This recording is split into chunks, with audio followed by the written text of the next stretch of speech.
There we go. Welcome to the LA County Real Estate Investors Association podcast. I'm Bill Gross. We do this every Tuesday, 3 p.m. live, and then we post it on social media. And the goal here is to help you increase your income and build wealth. I'm Bill Gross, the host. I guess all the time about getting started, particularly in short-term rentals, how to turn a rental into short-term to get higher income potential with a property. And so I don't really do that myself personally, but we do have coming to our program on February 9th, two experts in the field who've had great success. We're excited to introduce to you Matthew and Craig from StayClassyHomes.com. Hey guys, how you doing? Doing great, Bill. Really appreciate you having us on. Yeah, thanks for having us, Bill. Now you guys are from in San Diego, correct? Yes. And you're coming up to LA for our event, though today we're on a Zoom call. So tell me, give me a little background. How did you guys get into the short-term rental business, and where's your business today? Yeah. I'm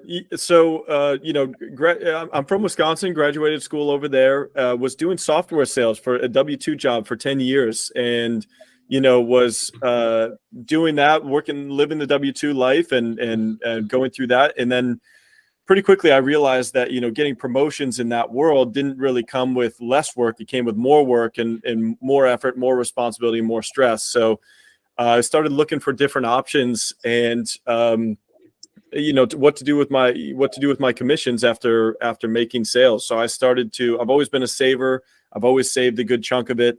And I was just trying to figure out what to do with that, whether to put it in the stock market, real estate, whatever it was. So I started going to some real estate meetups in San Diego just to see what that looked like. I read Rich Dad, Poor Dad, was listening to Bigger Pockets, just consuming a ton of information. And at the meetup in San Diego in 2019 is actually where I met Craig. So we met at a meetup. So, we're big advocates for getting out there and networking. You never know who you're going to meet or where it could lead. And we hit it off. Craig presented on his vacation rental that he bought in Nashville. I was blown away and I was, hooked from there. So Craig taught me everything I know. And that's how I jumped into it. Wow. Yeah, and I got a pretty similar story to Matt. So I graduated with an engineering degree from Purdue, which is in Indiana, and moved out here to San Diego to start my engineering career. And after the first year, I was like, this is not something I want to do, coming in 40 hours a week, 50 weeks a year for the next 40 years of my life. So I was like, what's next? There has to be another way, right? So read Rich Dad, Poor Dad, and a light bulb went off in my head. I'm like, all right, I need to buy rental properties to start replacing some of my engineering income, right? Get the passive income coming in. So that's what I was doing. I was like, hey, I'm going to find a rental property this year. And in the meantime, I'm booking trips to Palm Springs to golf. I'm booking trips to ski in Colorado. And we're staying at these Airbnbs and short-term rentals. And I'm just doing quick math in my head. I'm like, hey, we're paying $1,000 this weekend. We're saying if this host just rents out for 4 weekends, that's $4,000. And then you have all the weekdays for icing on the cake. And then I would go on Zillow, look at their purchase price, look at their mortgage, like monthly payment. And I'm like, wow, there's a huge difference between their mortgage and what they're bringing in as a short-term rental. So that's the next light bulb that went off in my head. I'm like, all right, I need a rental property and I need it to be a short-term rental. So the rest is history. After that, found my first place in Nashville.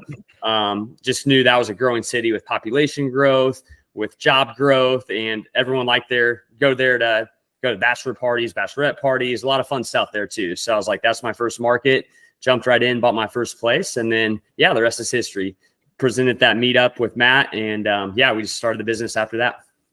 You young guys between golfing and surfing and bachelor and bachelorette parties.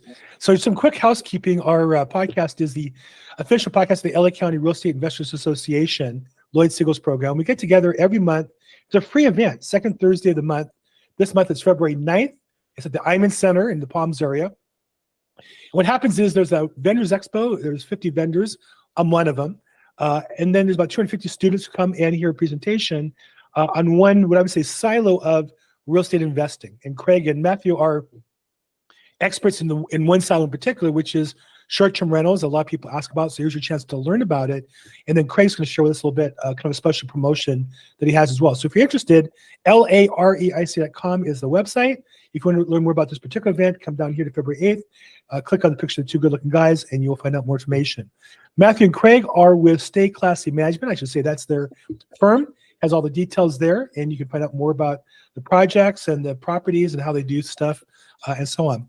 So you mentioned something that I found encouraging because I'm in a business, and for me, investing is I do with my excess money, but I run a real estate business. And how do I build my business? I go out and meet people.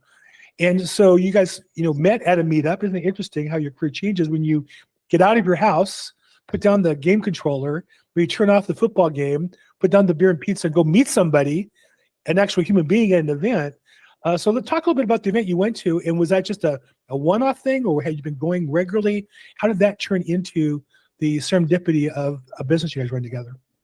Yeah. So, I think it was definitely a regular thing. And I think 100%, if somebody is interested in getting into this, it's once a month, right? A lot of these meetings, the LAREI, it's once a month. So it's not a huge commitment to, I like to play video games from time to time. So I'll pick up the controller, but I'll put it down in order to go out and reach my goals and be able to kind of live the life that I want to. So going and just creating the relationships over a period of time. Your first time you go, you're not going to know anything. You're going to be sitting in the corner, really not speaking. But I think what I noticed is that the reason why I kept coming back to real estate is because every time I went to these meetups, anyone would come up and chat with me. If I was sitting alone, somebody would come up and chat with me and introduce themselves. And you run into people that you would never expect that are extremely successful. Other people are new, and the successful people are really motivated to help out the younger people getting started. It's just, passing on the wealth of information. We all learn from coaches and teachers and mentors along the way. So everybody wants to pass that along. And that's why I really gravitated towards real estate over stocks and, trading. And, I dabbled in that as well, but real estate, the community is my favorite part of it. You get in there, you don't know who you're talking to the first time, and then you go again and again and again and again. Next thing you know a bunch of people in the room, you know what they do, you've learned about their different types of investing, and then you pick one and you match up and you start a business together like Craig and I did. So Craig, I don't know what your thoughts are there.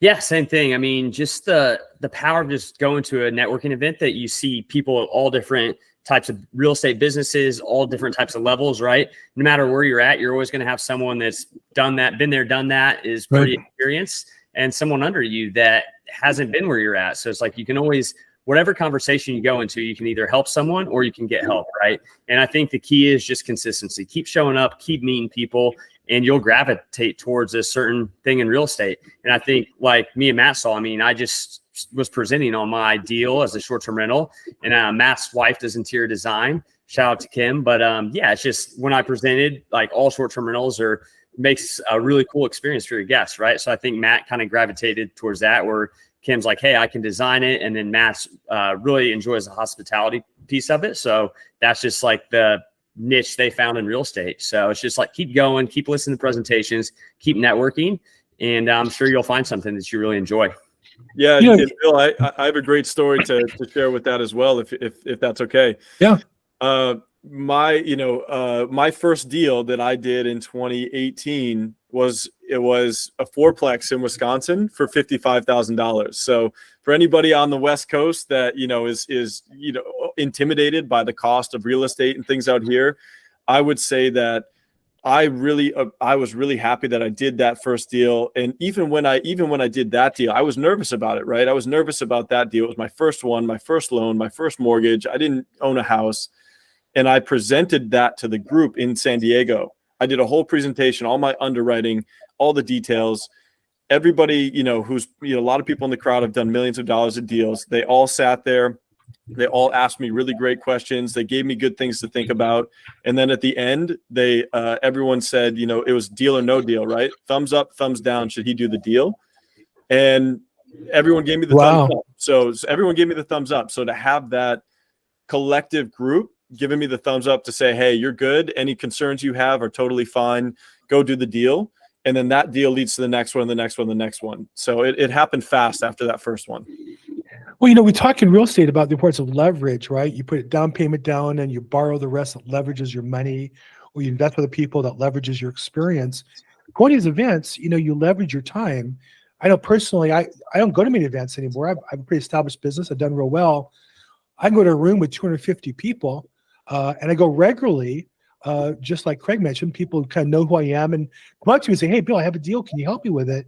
The leverage of meeting people is so powerful and so important, especially when you're learning, the education. You're getting the benefit of all the education in the room. So very powerful. Mm-hmm. So as you guys have built out your business, I'm sure it hasn't just been happily ever after. Cinderella gets on the silver slipper or whatever it is, crystal slipper, and lives the rest of life with her prince. I'm sure along the way there's been some hiccups, some setbacks. Are you able to share kind of, what that journey is, what the speed bumps along the way have looked like? Yeah, for sure. I think, we started, Craig and I at the end of 2019, we said, hey, let's start this business. We still had our W-2 jobs, and we ran the business for 3 years with the W-2 jobs, but as a side gig first. But we created the LLC in December 2019. We got our first leases in January of 2020. Oh, wow. We got what all good the timing. I mean, it's not like there's gonna be a world pandemic or anything coming up. Yeah. we bought all this furniture. We put our money in. We bought a bunch of brand new furniture. We furnished the places. We got them up and running in February, and we started taking. We said, great, we're going to hit high season, spring break. So we started getting a bunch of reservations, and then, as we all know, what happened in March 2020. We were just getting off the ground, and we lost $60,000 in bookings in I don't know, what is it, 1 week, Craig? Less than 24 hours. I think it was like 60K in less than 24 hours. And then through that whole year, I think we lost like 200 nights or something, and ended up being like 80, 90K throughout the whole year we lost. So yeah, it hasn't been all roses getting started in this business, but a huge learning experience. We learned so much. We hustled through it, and now we just have such a great appreciation for our guests coming in, our bookings right now, because we saw the bottom right through COVID. Well, and I have a similar story. I was I had relaunched my business in probate real estate 5 years ago, 2019, and I was building up a pipeline. I had like 28 pending escrows that needed court confirmation come January 2020? Is that when the pandemic hit? Yeah. 2020. And literally all of them had to cancel or get rescheduled or whatever. And I remember seeing my desk just crying. Like, I worked so hard to get to up to that mountaintop, and then just boom, everything crashed back, and I still had money out. I bought signs and lock boxes, and yet I was gonna get no revenue for what looked like 90 days. Who knows, forever at that moment. But I think that makes us tougher as entrepreneurs. I was listening to a couple of interviews with Elon Musk, who's built some amazing big companies, and the pain he's gone through to get there. All the businesses at some point have that kind of moment of truth where you either push through or you give up. And so it sounds like you guys went through that as well. And I know that's the difference between being an entrepreneur and working for the man. If you work for the man, you go to work and they give you a check either way, you don't care. But if you work for yourself, you've got to find some way to get through that and overcome. So when those moments got difficult, obviously you had each other. Matthew, you had your wife. What was it that got you through? Because it's not so simple, right? There's support, but what was it got you through from? Because you never done this before, really. Yeah, it was 100%. It was mindset, and Craig and I mean, 100%. It was the partnership that Craig and I had, and the mindset that we had going into it that got us through it. I mean, Craig and I are both very driven. We're at a similar point in life. We know where we want to get to. We both had a strong desire to get out of the W-2. So for us, it was not a question of if we would do it. It was when and how. And so we knew that was not the life that we wanted to live. So we basically started this business, and we said, hey, we're both going to commit this amount of capital to the business, and let's go for it. Let's try to make it work. Let's work hard on it. And if it doesn't work for whatever reason, let's just call that tuition, right? For all the lessons that we learned, as if we were in a college education, right? So we came into it with that effort.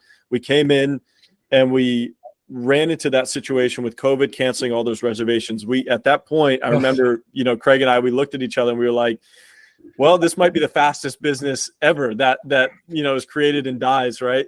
But we said, okay, what can we do? Like, what options do we have? And then you lay out all the options, you brainstorm, okay, what can we do? What are all these things?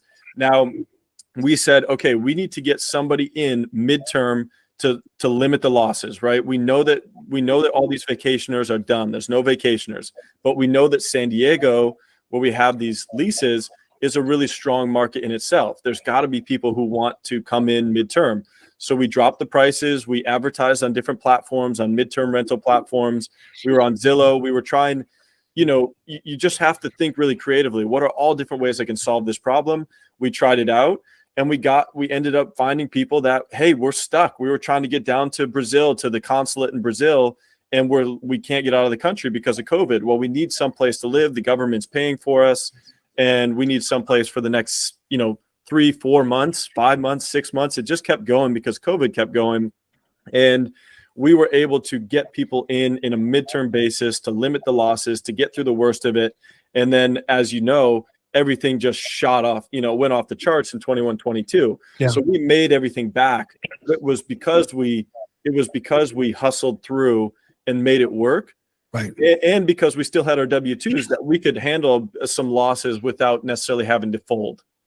Yeah, and I think that's a great point. What Matt just said too is just like a lot of people just jump full time into entrepreneurship right away, but there's something said about, hey, just build it on the side while you're working a W-2 job. I mean, W-2, like I don't want to work that ever again, but it was so nice to have that stability there where the W-2 job is paying for my food, it's paying for my housing, it's paying for everything. And I had money left over at each month that I could put back into the business to keep it afloat for the next 4 to 6 months. Because if you run out of cash flow, if you run out of cash, your business is gone, right? But if you can kind of keep the business afloat, paying the bills, you can wait out any pandemic, any life thing that happens, right? You can wait that out if you have cash coming in. But so there's something to be said about keeping your W-2 and building on the side until it's big enough to jump full time into it. So yeah, that definitely helped and kept us alive those 6 months to a year during 2020. There's a saying, stay at it till the miracle happens. And had you guys quit a month or two earlier, the miracle would have happened, right? And somewhat true in my business as well. And I think this is why Matthew used the term that I use also, mindset. You find throughout real estate investing, people consistently focus on their mindset, what they listen to, what they read, what they go to. I'm not likely to invest in a short-term rental personally, but I love hearing your story. It helps me apply your lessons of success to my challenges. We all have challenges. Mm-hmm. It helps me share with my team members who are struggling. Maybe you're the message that they're going to hear. And so that's why I think it's important, for people who are listening to this, come to the event on the second Thursday of the month. If nothing else, hear another story of success and another one and another one. At some point, you'll realize you can do it too. It won't be easy. I don't think Craig or Matthew have used the word easy yet. I haven't heard it. I was listening for that one, right? But they had each other. They had a plan. They had commitment, and they stayed in the game. And I think that's a critical part. Where do you see, what were maybe some of the initial mistakes you made? Obviously, not anticipating a global pandemic. Nobody did. But can you think of any mistakes you made initially that you've since corrected, and what lessons you learned as a result of that? I can think of one off the top of my head that, when we came in first, we were basically, there's a few mistakes, right? I think we do all three different types of investing in vacation rentals. We buy and hold ourselves. We arbitrage some properties where we sign a lease and then we release it as a short-term rental with the permission of the owner up front, which is really important. And then we also manage properties for other people, and we just take a percentage as a management fee. So in each way, there's different pros and cons of each. But I would say we started Craig and I own our own buy and hold rentals, right? But within the business, we arbitrage properties to start. And when we first started, we said, hey, we just need to go find some leases. Let's just get started. Let's jump in. And we learned some lessons just as far as the type of property. We started to learn how to underwrite properties better. Once we got in, we realized, hey, we went and picked up this 2-bedroom in a nice area of San Diego. Okay, it works great. We're getting a lot of people, but the margins aren't necessarily that great on a 2-bedroom. So then we got a 3-bedroom. Guess what? The margins are better. Now, as we're looking for more of those types of properties, we're looking for 4 or 5 bedrooms plus. So over time, you realize that, hey, the strategy we started with works better with this type of asset. And then we dropped those other properties that weren't the top performers. But you wouldn't know that unless you took action in the first place. So you got to take action to get in. And then the other thing I would say is, picking up management clients it's a great way to go. You don't need any money to get started. You just need to, you got to create your business. You have to create your website, some things like that. But anybody can do that on their own. You have to understand what you're getting into, and you have to make sure you're providing value for your client, of course. But it's a great way to get started. I think the mistake that we had a couple of times is that we took on clients who were in a tough position. So for instance, the interest rates went up like crazy. We took on a couple of flippers who got stuck with their houses. They couldn't flip the houses because nobody could afford those houses anymore. So they had to figure out how to do a buy and hold strategy. They come to us, hey, can you run it as a vacation rental? And if we had done the proper underwriting on those properties, knowing what their mortgage is, what their costs were, we would know that those properties were not going to be profitable for them just because of how expensive their debt was. They were in hard money loans. So they were going to be in a tough financial position no matter what we did. And you learn quickly that those are not long-term clients who are going to be with you forever. Right. They're going to be in a tough position. So those are a couple lessons we learned along the way. I mean, it's nice to help people in trouble, but it's hard to make a living doing that. Yep. And then, going off what Matt said, I mean, just when they're in a bad position, they're stressed about money, and then they kind of stress you out because they're in a bad position. So it's just like, it's not worth the money to be all stressed out. So we like clients that's just their model is short-term rentals and focus on that. So at the event you're speaking at, there's going to be a room full of people, about 250. I know there'll be more than a handful. They're looking to get started in real estate. They don't have money to invest. They have time. So they have the hustle muscle available to them. What's the opportunity for somebody who is getting started to make some money without any, capital, but can hustle, find some deals, bring them to you somehow, or is opportunity available? Yeah, for sure. So, we do have a referral program. If anyone brings us anybody who, if anyone, brings us somebody who's looking for management for vacation rentals, we do $1,000 per property. So if they have 3 properties, it's $3,000. So this is just a really simple referral program. If somebody has a lot of referrals or a lead source coming in, we might even do a profit share with them in an ongoing basis. So we can always talk about that on a bigger scale. But I think somebody who's just getting started and is interested in this industry and is thinking, hey, I also want to get a little side gig going outside of my W-2 and potentially create some passive income.